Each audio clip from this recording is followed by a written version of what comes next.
जब मैं छोटी क्लास में था 8 क्लास में, सबके साथ ही होता है, तो बड़ी क्लास वालों के साथ लड़कियां घूमती थी लड़कों के साथ, तो मैं भी चाहता था मेरे साथ भी घूमे। लेकिन फिर अब ऐसा हुआ, अब छोटे बच्चों के साथ घूम रही, हम बड़े हो गए। तो अब मैं बीएड कर रहा था। बीएड में कोई भी लड़की नहीं, सारी आंटी आंटी आ रही, वहां भी कुछ काम नहीं बना। अब हुआ क्या, जो केस चल रहे हैं love marriage arrange marriage, love marriage वाली तो घर में मार रही, अरेंज मैरिज वाली बाहर मार रही, ये ऐसे केस बहुत ज्यादा हो रहे हैं। तो गुरुजी इनमें मतलब क्या चीजें हैं, मतलब ये कैसे सॉल्व हो सके? आपका विवाह हो गया है जी? आप नहीं होने वाली बात चल रही जी। सही, विवाह करो। तो डर तो हमें भी लग रहा ना। काय बात का डर है? वो इंक्वायरी के बाद वो हो रहा मार मुर्द है।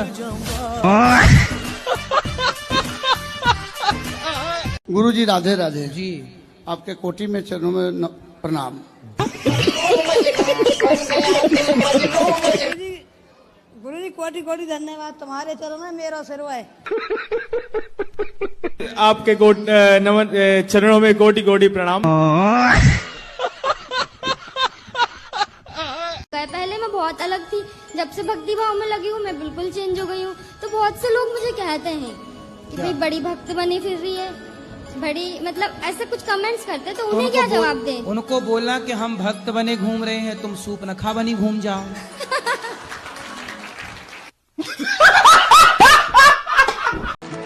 और गुरुजी एक छोटी मोटी हमारे तरफ से कुछ, मैं ज्यादा तो कुछ नहीं, लेकिन जो है मैं कुछ देना चाहता हूँ गुरुजी। क्या? जो हमारे जेब से निकल जाए गुरुजी। ठीक है, क्या है ये बताओ। और गुरुजी ये तो मैं भी नहीं खा सकता हूँ, जो भी कुछ धनराशि है गुरुजी। आप बताओ कितना है जो आपके हाथ में है, बताओ। क्या होगा गुरुजी? ये 100 के आसपास कुछ होंगे गुरुजी। तो 100 रुपए का दान आप वृद्ध माओं के लिए और यहाँ की सेवाओं के लिए करना चाह रहे हैं? बिल्कुल गुरुजी। वाह, ये आपके 100 रुपए लाखों के बराबर हैं। देखो ये आंखों से दिख नहीं रहा, पर इन्होंने गौरी गोपाल की सेवाओं को महसूस कर लिया। जिनकी आंखें हैं वो देख नहीं पाए, लेकिन जिनकी आंखें नहीं है उन्होंने गौरी गोपाल की सेवाओं को महसूस कर लिया। लाइए लाइए, मैं आपके हाथ से ले लूं। ऑस्ट्रेलिया अमेरिका घूम के आ गया, मेरे जेब में 1 रुपया नहीं था। अर्थात जेब में पैसे रखने की आदत नहीं है, लेकिन इनका पैसा मैंने रखा। मैं ये जानना चाहता हूँ कि इस कलयुग में भगवान है कि नहीं? आपको क्या लगता है, भगवान है कि नहीं? आपको क्या लगता है? मुझे लगता है नहीं है। कैसे? क्योंकि जो अच्छा करता है उसके साथ बुरा क्यों होता है? तो मतलब बुरा हो रहा है, इससे आपने अनुमान लगाया कि भगवान नहीं है। अगर भगवान होते हाँ। तो जो अच्छा कर रहा है उसका भी अच्छा होता। अच्छा, तो आपके साथ क्या बुरा हुआ? मेरे साथ मैं जिसका अच्छा करता हूँ वही मेरा बुरा करता है। आम का पेड़ सबको क्या देता है? फल। पर लोग उसे क्या देते हैं? तोड़ देते हैं फल को। लोग उस पर पत्थर फेंकते हैं जी, लाठियां फेंकते हैं जी। बबूल की तरफ किसी ने पत्थर फेंका? नहीं। आम की तरफ ही पत्थर जाते हैं जी। जिसमें कुछ अच्छाई होगी उसी की बुराई होगी, उसी की तरफ उंगलियां उठेंगी, राधे उसी राधे। की आलोचनाएं होंगी। जी जी। हम जो सबका अच्छा करता है ना, उसका अच्छा वो व्यक्ति नहीं करता, भगवान उसके साथ कभी बुरा नहीं होने देते। जी जी जी। थोड़ी देर के लिए सोचो कि आप भगवान की जगह होते तो क्या? प्रोफेशन एक एक्टर हूँ। एक्टर हैं जी, मैंने बहुत सारी फिल्मों में काम किया है, 30 फिल्मों में काम किया। जैसे आपने फिल्म विकी डोनर, एक था टाइगर, बेशरम, क्वीन, कियन का, फ्राइडे, एक तो लड़की। इनमें क्या रोल था आपका? किसी में चाची का, किसी में भाभी का, किसी में माँ का, किसी में पड़ोसन का। जैसे सलमान खान के साथ मैंने पड़ोसन का रोल किया है, रणबीर कपूर के साथ पड़ोसन का रोल किया है, सोनम कपूर की मामी का रोल किया है। मतलब सलमान की पड़ोसन आप ही हैं। आपने यहाँ चल रही सेवाओं को देखा, वृद्ध माओं की? जी, मैं गई वहाँ पे और जो मेरे से सेवा हो सकी मैंने की। वृद्ध माओं को देखा? जी जी, उनसे मिली मैं, और मुझे बहुत, मैंने स्पेशली अपनी फ्रेंड्स को ही बोला कि हम और कहीं जाते हैं वृद्धाश्रम में, वहाँ पे रूम्स में बदबू आती है और वहाँ पे उनके कपड़े अच्छे नहीं होते। यहाँ हमें ऐसा लगा ही नहीं कि हम वृद्धाश्रम में आए हैं। मुझे लगा कि आपका खुद का घर है और अपनी माताओं को जैसे इंसान साफ सुथरा, चमकदार और एकदम बेड अच्छा, कंबल अच्छा और कोई स्मेल नहीं रूम में।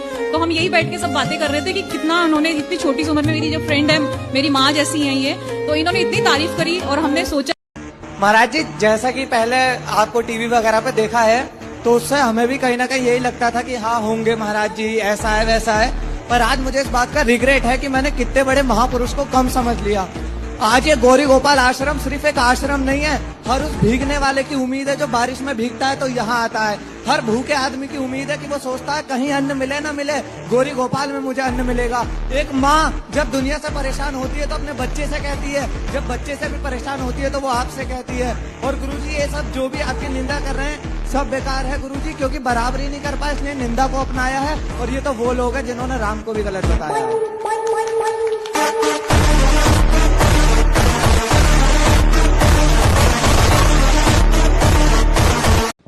गुरुजी राधे राधे। जी गुरुजी मेरा सवाल है कि पहले बात तो मेरे हाथ से मैक ना छीना जाए, है? मैक ना छीना जाए। ये सवाल है। मैं वो बोल रहा हूँ मैं। मेरा सवाल है कि मैं आपको कुछ देना चाहता हूँ, ठीक है, आप लेओगे अगर मैं दूंगा तो? क्या देना है आपको? मैं अपने आप को आपको देना चाहता हूँ।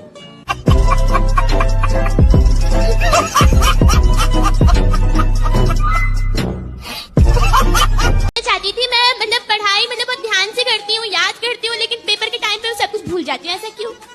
क्योंकि मोबाइल आप चलाते हैं। लेकिन जब मोबाइल चलाते हैं ना? हाँ चलाती हूँ, लेकिन मोबाइल में क्या होता है, आप लोग ना रील देखते रहते हैं, तो जरा सी देर बाद खिसका देते हैं, फिर खिसका देते हैं। ऐसे जो आप पढ़ते हैं ना, वो रील वाला कॉन्सेप्ट मस्तिष्क में भी सेट हो जाता है, तो जो पढ़ा वो भी खिसक जाता है। जितने लोग जब से रील चलाने लग गए हैं, तब से आप लोगों ने ध्यान दिया होगा, आप सबकी याददाश्त में फर्क पड़ा होगा। याद नहीं रहता क्या खाए आप, कहाँ गए आप, किससे क्या बात करनी थी, किससे क्या मिलना था। ये बीमारी बच्चों से लेके बूढ़े तक पहुंच गई, याददाश्त खत्म होने लग गई। और रील में ऐसी उलझी रहे तो एक दिन जीरो हो जाएगी याददाश्त।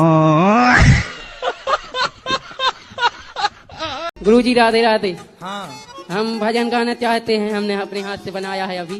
करो, लाओ गाओ भजन। कितना प्यारा गुरुजी तुझे राधा रानी ने बनाया, जी कर देखता रहूं। कितना प्यारा तुमको गुरुजी राधा रानी ने बनाया, जी कर देखता रहूं। अंबर से तुमको भेजा है गुरुजी राधा रानी ने, वृद्ध माताओं और गरीबों की होती हैं सेवाएं। बांके बिहारी जी की गौरी गोपाल आश्रम पे बरसती रहती हैं कृपाएं। उड़ता बादल बहता पानी, गुरुजी बोले मीठी मीठी बाणी। हर गरीबों के दिल में गुरुजी तुमने जगह बनाए। कितना प्यारा गुरुजी तुमको राधा रानी ने बनाया, जी कर देखता रहूं। मेरा एक छोटा सा सवाल है या मार्गदर्शन जो भी आप कर सके। मैं 17-18 सालों से भविष्य में होने वाली घटनाएं देखता हूँ। अच्छा। और इंसान देखता हूँ, जगह देखता हूँ, किसी की भी मृत्यु देख लेता हूँ। तो बताओ फिर अगला भारत पाकिस्तान का युद्ध कब होगा? मेरे मन में जो मुझे दिख जाता है उसका समय समथिंग 17-18 साल हो चुका है। तो आपको कब दिखता है? कभी भी। क्या दिखता है? अगर कोई सुसाइड करने वाला होगा, एक बार तो ऐसा आप उसको रोक पाए? फिर नहीं रोक पाया। तो फिर दिखने का मतलब क्या है? पहले से नहीं पता चलता। अच्छा, होने के बाद जब वो हो जाता है तब अखबार में आप पढ़ लेते होंगे। ऐसा नहीं है भाई, होने के बाद तो अखबार में आई जाती है चीजें, सोशल मीडिया में एडवांस। फिर तो सारे लोग बता सकते हैं कि कहाँ क्या हुआ। आज का न्यूज देखो। इतनी बड़ी चीजें नहीं देख पाता हूँ कि अखबार में आ जाए। अच्छा। और सर मैंने भागवत गीता की कसम खाई है, मैं कभी भी शादी नहीं करूंगा। क्यों? मर्जी है सर मेरी। सर जब एक बार किसी इंसान से भरोसा उठ जाता है तो दोबारा करना किसी इंसान के भी बस की बात नहीं। तो किससे भरोसा उठा आपका? ठीक कोई अपने थे कुछ, मतलब कोई लड़की आपको धोखा देके चली गई? जी हाँ। उसी के गम में भटक रहे हो? 14-15 साल हो गए, किसी से बात नहीं की। आप कितने साल के हो अभी? मेरी होगी सर 29। 29 साल जी। तो 14 साल से प्यार कर रहे हो? जब 14 साल की उम्र में आदमी, लड़का 14 साल की उम्र में कुछ नहीं समझता। अरे सर आजकल तो बच्चे 7-8 साल के बच्चे को पूछो, वो भी कहेगा ये मेरी गर्लफ्रेंड है। मैं तो इस वजह से संन्यास लेना चाहता हूँ कि मैं नहीं ये सब देखना चाहता हूँ बस। तो आप तो देख चुके। तो आप जिस लड़की से प्रेम करते थे वो कहाँ चली गई? सर उसकी शादी हो गई। तो आपने क्यों नहीं कर ली उससे शादी? अरे वादा उससे किया था, तो शादी किसी और से क्यों? तो अब आप ना धीरे धीरे उसे भूल जाओ और उसको खुश रहने दो। यदि आप उसे याद करोगे और वो आप, मतलब आप अभी भी प्रेम करते हैं उससे? हाँ सर करते हैं जी। तो और वो तो आपसे नहीं करती प्रेम? तो किसी के सर उसके खुशी के लिए तो मैं कुछ भी करूंगा ना। नहीं, उसकी खुशी तो क्या है, वो अपने पति के साथ खुश है। सर इंडिया में प्यार का यही रूल है, प्यार किसी और का, गर्लफ्रेंड किसी और की, शादी किसी और की।